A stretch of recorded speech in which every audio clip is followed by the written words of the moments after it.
All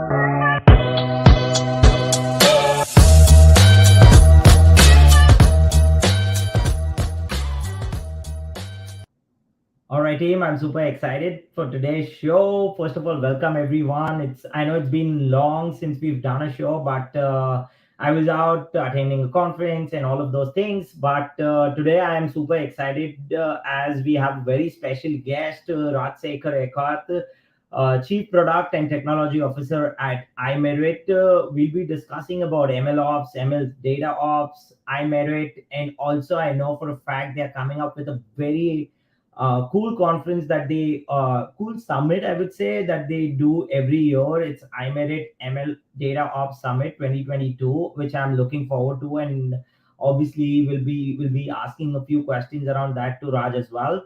I'll also be mentioning I'll be sharing the complete link in the chat so you guys can have a look at it. It's completely free for everyone, so you can sign up.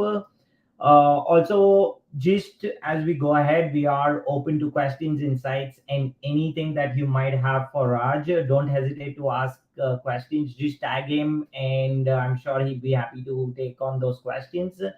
A quick announcement about the giveaway today. We are giving away 365 Data Science annual subscription. So don't hesitate to type in hashtag 365 Data Science in the chat, and I'll be picking a winner randomly. So feel free to type in hashtag 365 Data Science. All right. As I mentioned, today's theme of the show is trends in MLOps and ML Data Ops. So feel free to ask any questions that you have for Raj. Just tag him and ask those questions. Without any further ado, let's welcome Raj up here. Hey, Raj, welcome to the Ravit Show. It's such a pleasure to have you here. Hey, Ravit, thanks so much for having me. Glad to be on the show, and hi, everyone out there.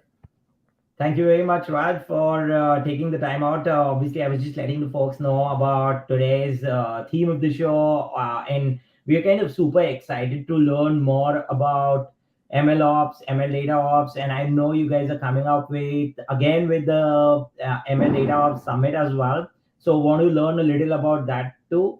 But why not for our audience start with your introduction, and also if you can tell us about your role and experience in the AI and ML space, that would be super helpful for our audience. Absolutely. And by the way, belated happy Diwali to everybody in India and South Asia.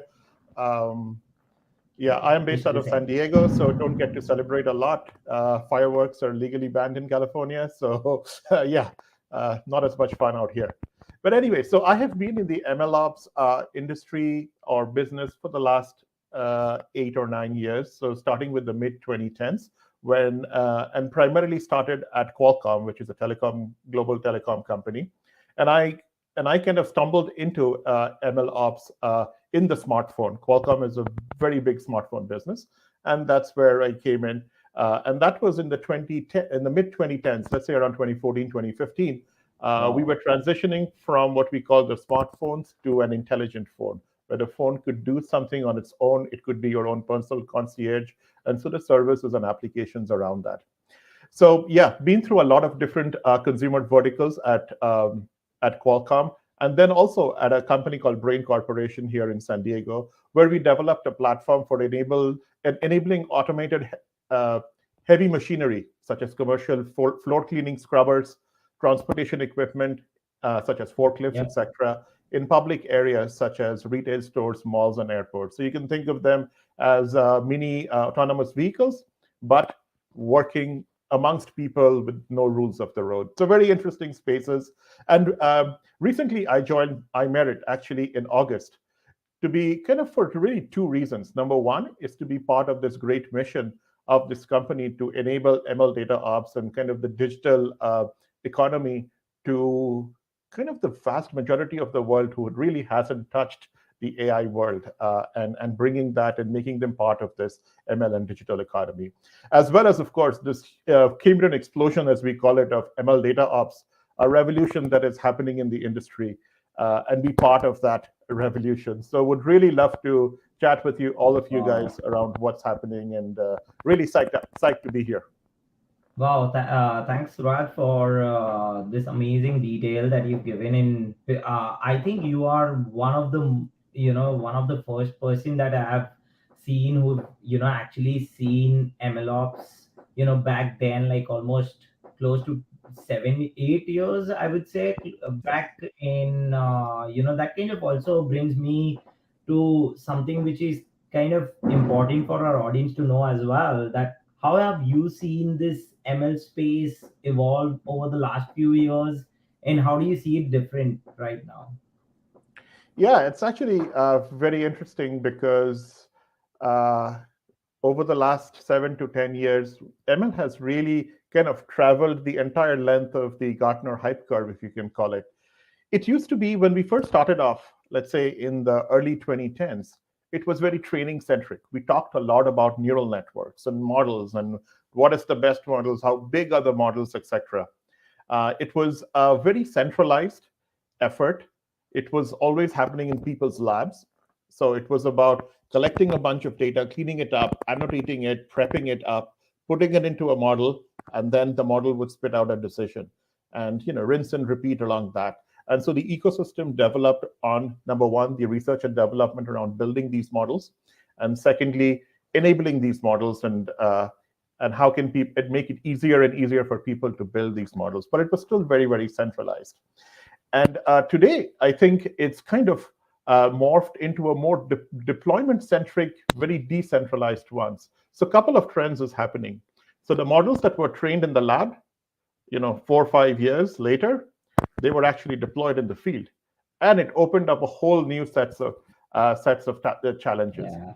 The second thing that happened was we realized that, hey, these neural networks that we were building has to live and work among human beings. So it has to really feel like a human. If a autonomous car doesn't really drive like a human, or a smart camera does not understand the idiosyncrasies of, hey, this is a safe person or a Yeah. threat, and things like that, it doesn't really work in practical life. And the thing about humans is we don't all have the same neural networks. We all learn. We are all very unique. And Very true. if you kind of essentially build a neural network and put it in a 1 billion smart cameras or 1 million cars, that's not very humanish. So now it's become very decentralized. Even training is happening on the edge. Inference definitely is all about happening on the edge. And that's where really the Cambrian explosion is happening. So today, I think it's all about deploying at scale. You think about these autonomous vehicles, you think about what we call smart X, which is smart retail, smart cities, hospitals, homes, factories, Right. etc., medical research and testing, chatbots, even the virtual world, the meta, the omniverse. All these are about deploying in the millions and billions. If you just start counting the number of sensors in the world, cameras, mics, etc., that's collecting data for MLOps, it's essentially going from hundreds of Mhm. autonomous vehicles to essentially infinite number of virtual worlds and virtual applications that metaverse or omniverse will bring.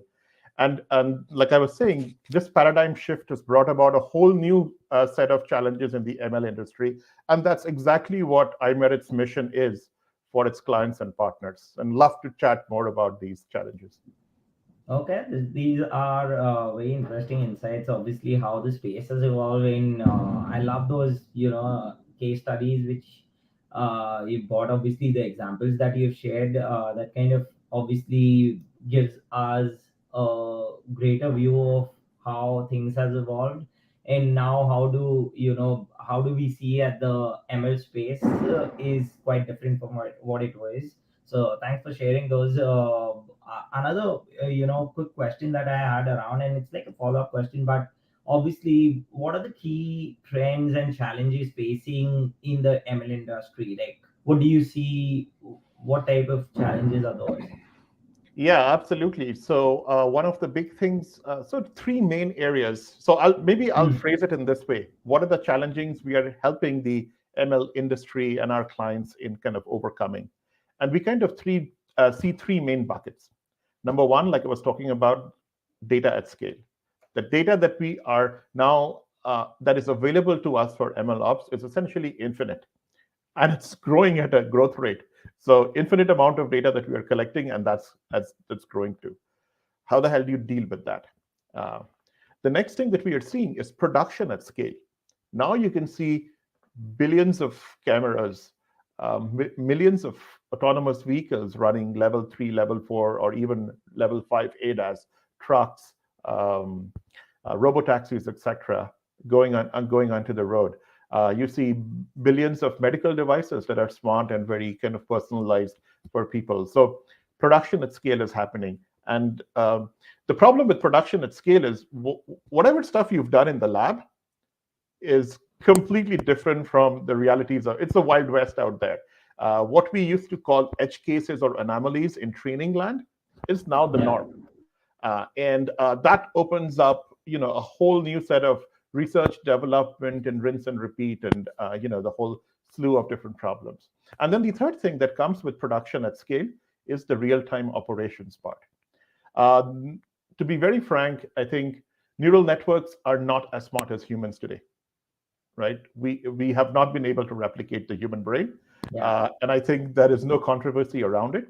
And therefore, when neural network-based applications and services, or even widgets like cars and robots, need to interact with humans in an everyday life, there has to be a human in the loop or an expert in the loop looking over its shoulder to make sure things are working fine. And if not, fix it, moderate it real time, and fix it in pseudo real time very, very fast. It's not like, okay, you find a problem with the car on the road, you're going to fix it 6 months later in your next release cycle. So that real-time operations, both monitoring as well as fixing, are kind of key challenges that at least iMerit is working on with our customers. Okay, these are fantastic insights. Thanks for sharing. Any, since we are talking about the key trends and challenges, obviously, any case study that you would want to share with our audience today that iMerit has solved? Yeah. So Anything. let's pick all these three, and I'll love to give you guys a perspective Wow, on what we are doing about all these three kind of buckets that we talked about. So let's that's grab amazing. data at scale first. Yeah, So with data at scale comes two main requirements. Kind of the number one table stakes requirements is analytics and having data at your fingertips. So this itself is not ML, but if you have infinite amount of data, what the heck is happening with the data, how it is being used, how it's being processed, how efficiently is it being entered into the MLOps cycle. Our client needs to understand that at a very, very grassroots level and at a very yeah, flexible level. Because the other problem with analytics is that it's not a one size fits all at all. Even within the same client, the data that our, let's say, an ML scientist wants to see versus a researcher wants to see versus the procurement person who's paying the bills want to see versus the team lead versus even an executive at a company wants to see are completely different. But that data, whatever data you want, it should be available at your fingertips. Enabling that at this infinite scale is, I think, the first challenge and probably a very table stakes thing. People don't think about it a lot, but just having that data available in a flexible way is one of the things that we are really helping our clients with. And that has really, frankly, moved the needle more than anything else, because knowledge is the first thing. If you're blind, you don't know how to fix things. So getting that. The second thing is automation. And again, there is a whole bunch of different philosophies and theories and discussions around automation versus human in the loop. And by the way, in the summit that you talked about, I will have a fireside chat with Daddy Lang, who is the wow, head of Unity's AI team. And that would be a great opportunity to get more insights around this whole automation versus human kind of an angle. But automation does multiple different things. Number one is if you have infinite data, you can't put a human in the loop. It's impossible to get that data processed. So if you have to increase efficiencies, you have to do that. So for example, for data preparation, let the machine prep the data. Humans could be the experts in the loop who just visualize the data. Other things, yeah, such as a lot of data that we get from the field now, like cars driving with the cameras as dust and dirt and mud and fog and rain, is actually very noisy.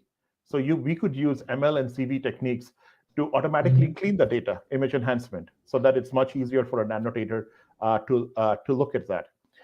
Even things like post-processing quality control and quality check, having a second pair of eyes after a human, that is definitely, that's one of the big overhead expenses of data ops today. And if we can automate some of that or even all of that, that's a huge thing. So these are the steps that we are taking to kind of help with automation that helps data at scale. Quickly on production at scale, I think the key is about edge case or anomaly analysis. And we've developed a whole platform that we'll talk a lot about in our summit if you are interested. But taking Yeah. that to the next level, getting attributes and graphs and relationships out of these anomalies that you find, and help that to build test case scenarios and synthetic data generation. A quick example, a pedestrian, so in the autonomous vehicle space, a pedestrian falling down suddenly in the middle of the road is a test case that you don't want to train your neural networks in the field.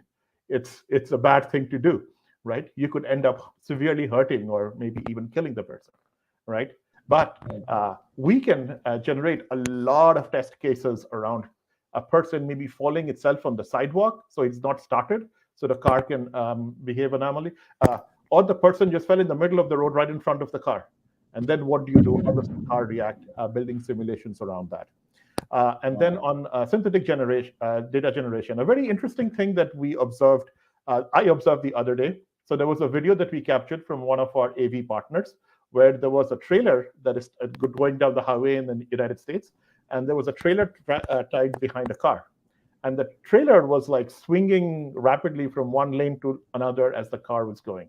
So the autonomous vehicle kept its safe distance and nothing was happening. But really what we wanted to say was, hey, this was a perfectly clear day. What if there was snow or rain or ice on the road? How would the car have reacted? So let's run this hardware in the loop real-time simulation and put some synthetic data on an already kind of, this was an anomaly edge case, of course, right, that we triaged. So putting synthetic data on top of that. So really understanding and testing our cars before it hits the road. That's a big focus of iMerit at this point. So we have a panel on edge cases in our summit with Waymo, Qualcomm, Autobrains.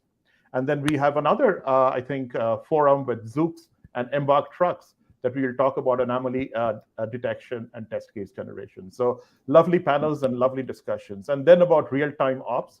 It's a little bit further out for our roadmap, but we are definitely working on production edge ops, which is collecting data from the edge in production and triaging that to help and bringing it back into the training network. Drift ops, which is monitoring drift in our neural networks, how different parameters are changing the way the neural network is supposed to behave.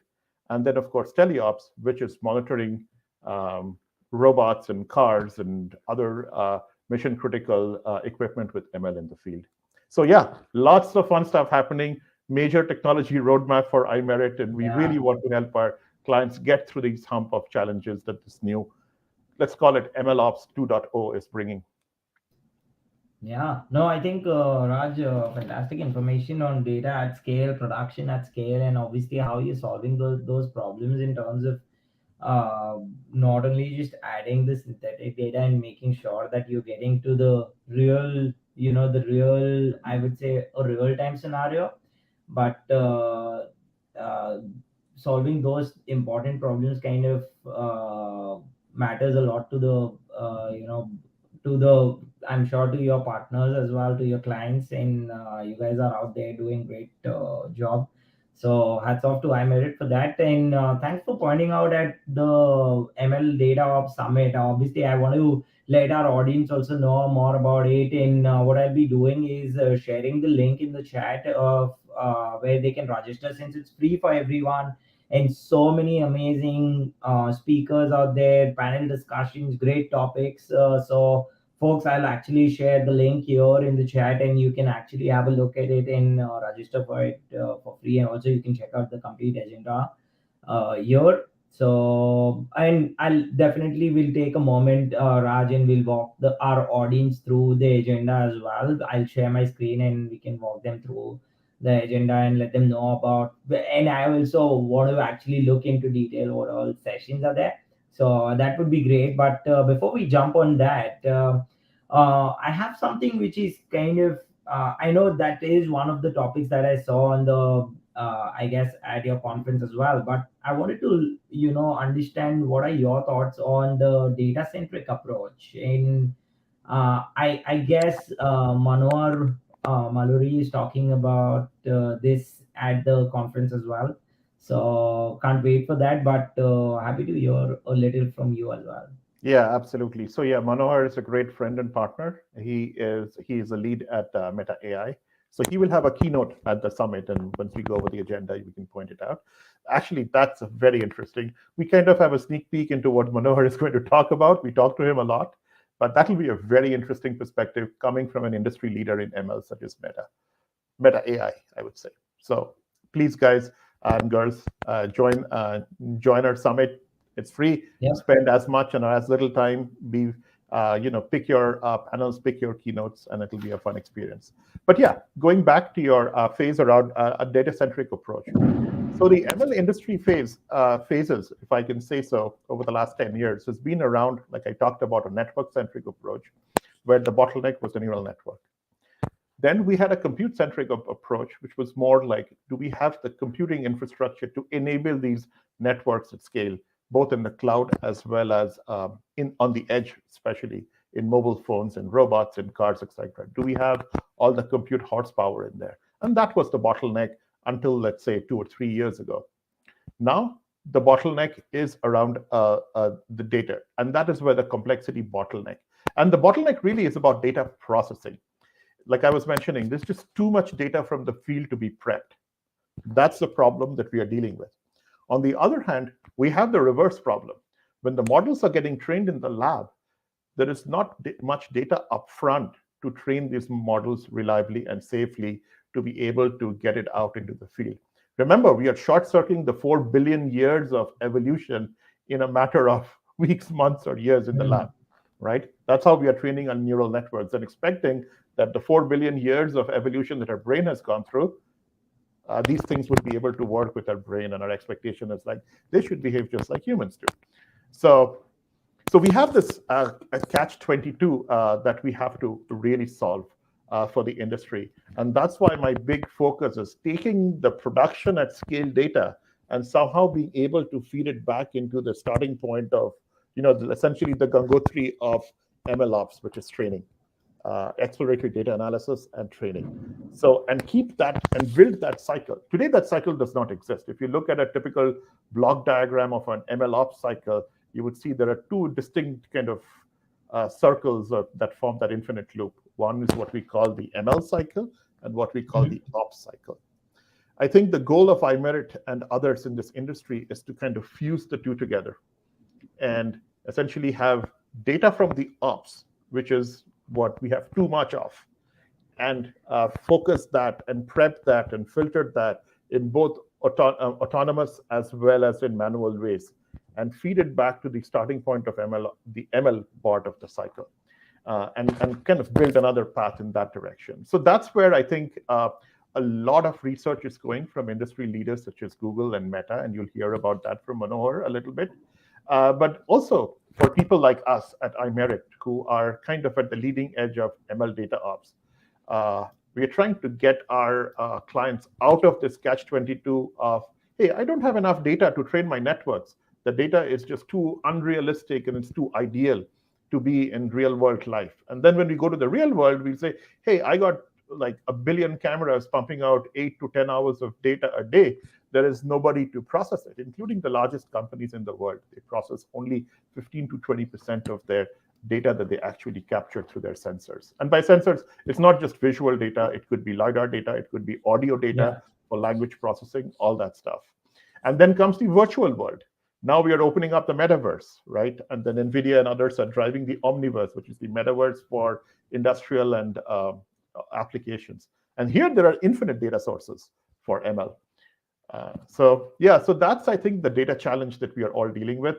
And it completely makes this industry a very data-centric, data-focused, data preparation, bottleneck removal kind of an industry for the next few years.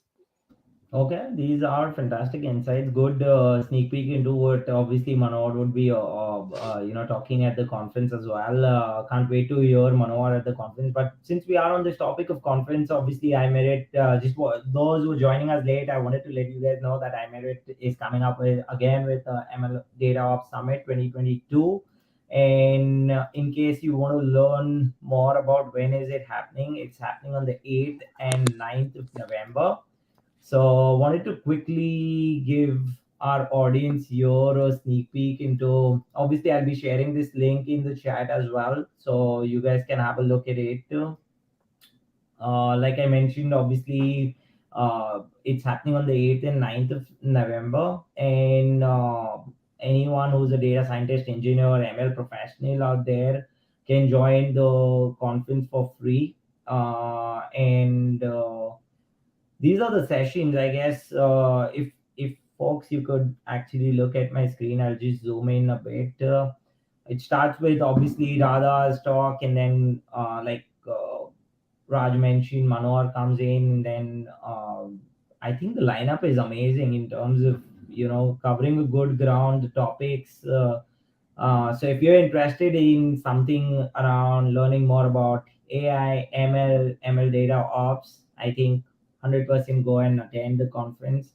Also, November 9th, this is what the agenda looks like. I'll share the link so you guys can actually register for it very quickly in a very few steps. I've already registered myself and looking forward to hearing from great leaders, Raj, and obviously also looking forward to your fireside chat with Danny, right? Yes, Danny from Unity AI. Unity. Okay, yeah, I know him. So it's amazing. I can't wait for all these conversations. Super excited about that. Uh, what do you like? Anything that folks can expect from this conference, like in terms of the key takeaways that they'll have? Yeah, this will be a Diwali dhabaka, frankly. So a lot of fun stuff here. This is a very one of a kind. You have a lot of conferences around ML, but you rarely have a conference that is so comprehensive around the data ops part of it, Exactly. right? And as we were talking about, just becoming the industry itself becoming very, very data centric, and it's being forced to be data centric. Data is the key. If you don't understand the trends in data and what industry leaders are doing there, it's hard to build your or get the full efficiency out of your MLOps application or service, including deployment at scale in the field. So and that's why so you we'll have about 12 more than 12 sessions and panel discussions, and Wow. participants. You already pointed out that the from IBM and Meta, etc., on the keynotes. But Exactly. even for the regular panels, we have folks from industries ranging from Microsoft, Capital One, Overstock, Salesforce, Qualcomm, all the way to Unity, Waymo, Zoox, Autobrains, Dataloop, and dozens more. I'm sure I'm forgetting like 80% of the names out there. But just to give you the range of folks that are coming in here. And Yeah. so I think it's worth a shot. I think please sign up and listen to it. In fact, I would be listening in all day as much as I can, Yeah. real time, because there's a lot of things to learn from the leaders in this industry. I totally agree, and not every day where we hear all these amazing leaders and we can connect and we can ask questions on air as well. So it's one of a kind, guys. Go out and register. I've already shared the link in the comments. Feel free to reach out to me if you need the link again. Coming back, obviously, since we were on the topic of iMerit as well, I wanted to ask you something around AI. So, can you also tell us how iMerit is making a move towards solving more and more AI problems? Because in like what I have heard in theory or even from practitioners, obviously 70% of the AI projects fail, or maybe more. So, how is iMerit has been always been successful in the AI bit as well. So how are you guys solving more and more problems in this space? Want to learn a little about that as well.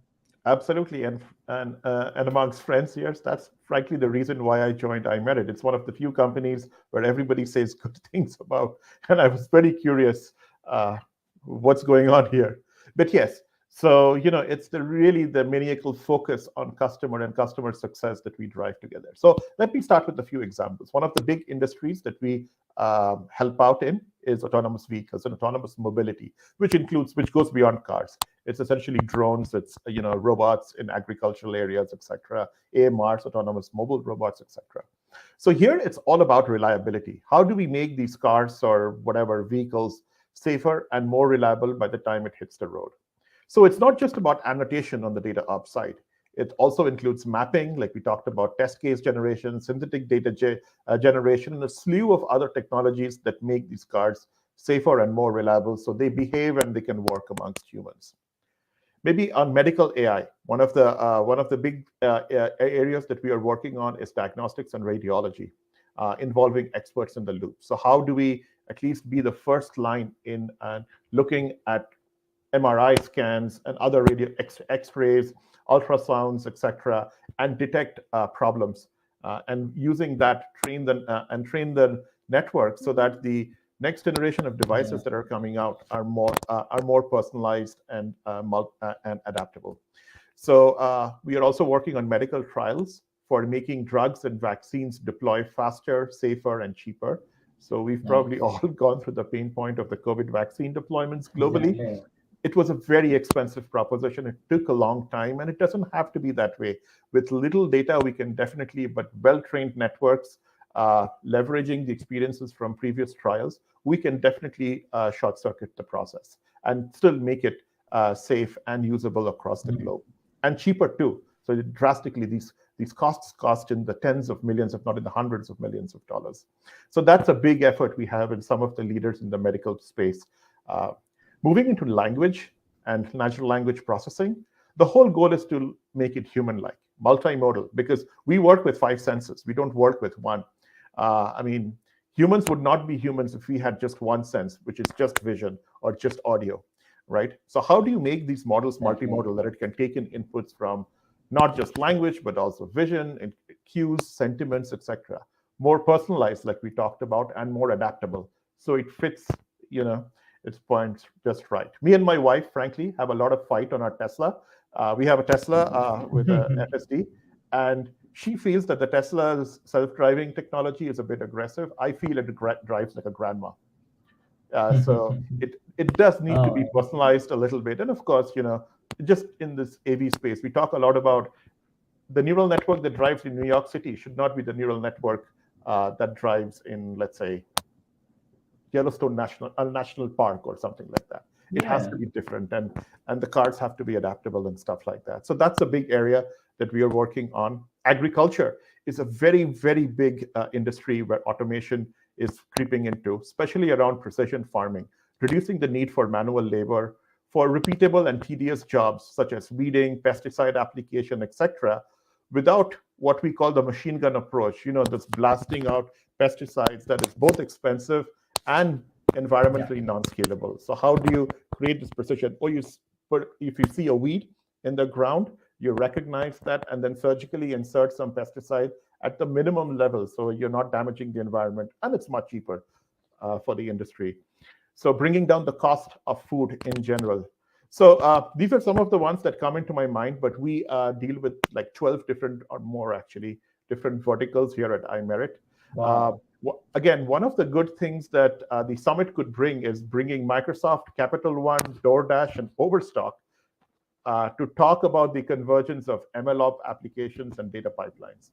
And that is Yeah. exactly where you can hear about how these data pipelines are feeding into a wide spectrum of different applications and solving their needs or problems. So that's, I think, a very interesting panel. I at least personally want to participate in. So I'm running there. Yeah.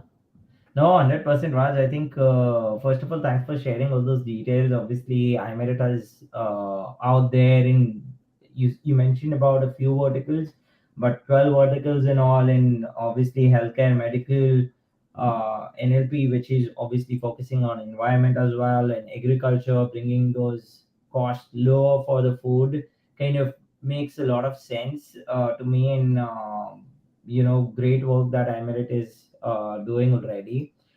With great work, I know something that comes to my mind is about expansion and growing? I know iMerit has grown uh, like massively in the last few years, but what about the future? How do you see iMerit expanding and growing? What are some of the plans? We would like to know a little about that as well.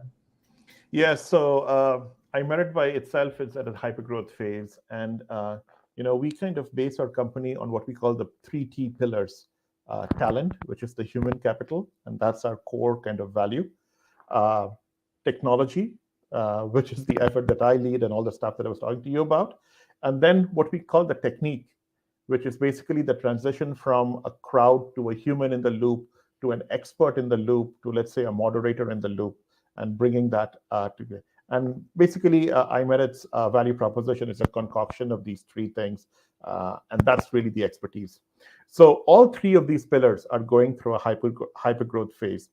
Of course, we in this hypergrowth, we don't want to scale the human capital at the same rate as, for example, the growth in our business or our revenue or something like that. Then Yeah. the financials don't work out. So we are Mm. really moving from a tech-enabled kind of an MLOps world today to a more tech-driven organization tomorrow. Mm. In hopefully in the next 1 year, you'll definitely see some fruits of that. And you're already seeing some of these things with automation and test case generation, where we are not really removing the human in the loop, but putting tech in the forefront. Hey, tech, you try it out the first time, deal with the scale. And there is a human behind the expert behind it to moderate you, to cross check you, to quality control you. So that's the way we are thinking of this organization. Very large investment in R&D and engineering to drive the next layer of growth. Some of the areas that we are really investing in is the skilling and learning that we probably Mm. most in this industry don't talk about, because this whole transition of human to expert to moderator in the loop is not just about bringing in new tech. It's about enabling the humans already in the loop to transition and move up the food chain. Or you end up with this perennial conflict of technology is eating into the human way of life, and there's Yeah. always a conflict that started with the Industrial Revolution. So that's a Right. huge part of the investments that we are doing. We are also expanding into new verticals. Like I said, we've already moved into a dozen or more verticals, and every week or every month, we are Wow. getting into a new one. So the goal over the next year or so is to, at least from on the technology side, is to build a technology and solutions portfolio that is not just around annotations for training, but you will see Mm. more and more of it. Just like I was talking about MLOps 2.0, there is definitely an ML DataOps 2.0, which is not about data being fed into the MLOps cycle at one touch point, Mm. which is training. Now you will see custom data prep that impacts every single stage of that whole MLOps cycle. There is a special need for the test cycle. There is a special need for the exploratory planning phase that you would see in a typical MLOps loop. Uh, Deployment Mm. needs a special set of health monitoring KPI measurements. Then inferencing in the edge. We talked Mm. about the collection of data and the edge ops, etc. So every single point in the data ops cycle is going to be touched by iMerit and by ML data ops in general. And I think that's where we see this big investment in technology, talent, and technique coming in and Very kind of nice. prepping the organization. Very nice. I think the three T's, obviously, I'm always a fan of it. Rather, when she was on the Ravit Show, she mentioned briefly about it as well. And I think, obviously, with talent, technology, and technique, things kind of move faster and move in the right direction for companies like yours. And obviously, you guys have good mantra out there. So, thanks for sharing that, Raj. And I know for a fact you guys have opened up a new office in Bangalore as well. So wanted to learn a little about how are you planning to address the development of the ML industry in India, because not like it's new to India, but still there's a little more development that can happen. So how are you looking at that? The Bangalore phase moving ahead. Yeah, absolutely. So the Bangalore office is a personal favorite of mine. I Yeah. love the environment. I've always Loved Bangalore. I have been visiting the city for the last 15, 20 years when I was at Qualcomm, and I've been working very Wow. closely with that industry, with the industry, the tech industry there. So there is definitely an explosion of ML research in China, starting from the fundamentals, universities, startups, and even large IT firms, right? Mhm. Bangalore itself is emerging as one of the big, vibrant ML hubs of Asia. I think the Economic Times recently an article came out that it's the second largest tech hub in Asia after Beijing or something, or almost comparable now. And Bangalore itself, if you look at the national average of tech sector growth, Bangalore itself far exceeds that growth. So there is a lot of synergies between the Cambrian explosion of growth that I just talked about for iMerit, Yeah. and then the growth in ML. So we are hiring for tech talent in our tech Nice. hub at Bangalore. ML engineers, CV engineers, product managers, and data scientists are the focused roles there. But really, the goal there is to build a competency center focused on leading edge ML data ops R&D. So what we are trying to Mm. build is actually a two-way street over here. One is, of course, from the iMerit side, we're trying to attract the best talent that we can get in. Yeah. But at the same time, we really want to infuse and stimulate the local talent ecosystem with the latest technology on data ops. There is a lot of ML that Bangalore and Karnataka and overall India has it. But this Yeah. data ops is a fairly new phenomenon. It's a fairly new concept. In fact, when we were doing our hiring, very hard to kind of distinguish between an ML and data for ML. So putting all the latest technology that I just talked about into the hands of the folks in Bangalore and try to stimulate an economy there around ML data ops. And I think bigger than anything else is expose the local talent there to the 100 plus clients we have across 12 plus verticals globally, right? ML applications and services. That's a huge kind of growth. And that's how iMerit, we ourselves have learned over the last 10 years, learning from our clients. Everything that I've talked about today is learning through the client's eyes, through the client's challenges, etc. And we really want to take that knowledge path and provide it to the people of Bangalore and India in general, so that they can also get to the same level and kind of have this ecosystem of data ops in India. So that's really the goal. We've just gotten started a few months. We've already had some great hires there. We've started also contributing and having local, participating in local trade shows, technical conferences, etc. But that's just the tip of Nice. the iceberg. A lot more to come. Okay, those are amazing insights, Raj. Thanks for sharing. And for those who are obviously attending, if you, your friends, anyone's looking out for jobs in this space, obviously feel free to reach out and check out the website of iMerit. I'll obviously be sharing the links of the career page as well, so you can have a look at it. In Bangalore, folks, I know there are a lot of Bangalore folks in my network as well. So anyone who's looking out for jobs in this space, feel free to get in touch, or even the link that I've shared, you can directly apply for the job. Also, since we are towards the end, obviously, Raj, I have something which is kind of interesting to ask you. Is around the future, a little about the future. I don't want to go around going and asking you something around 5 or 10 years, but just 2 to 3 years, somewhere around. How and where do you see the ML data ops in the next 2 to 3 years is something what I would love to learn more about. Absolutely. I'll give you my take, but I'm no Steve Jobs. But whatever crystal ball I have, Yeah. I can give you my perspectives around that. So Yeah. one of the things that we probably everyone agrees in the ML ecosystem is that in the next 2 to 3 years, ML will be as ubiquitous as code. It's going to reside in everything, all tech devices for sure, almost all applications and services that we touch and feel in our everyday lives.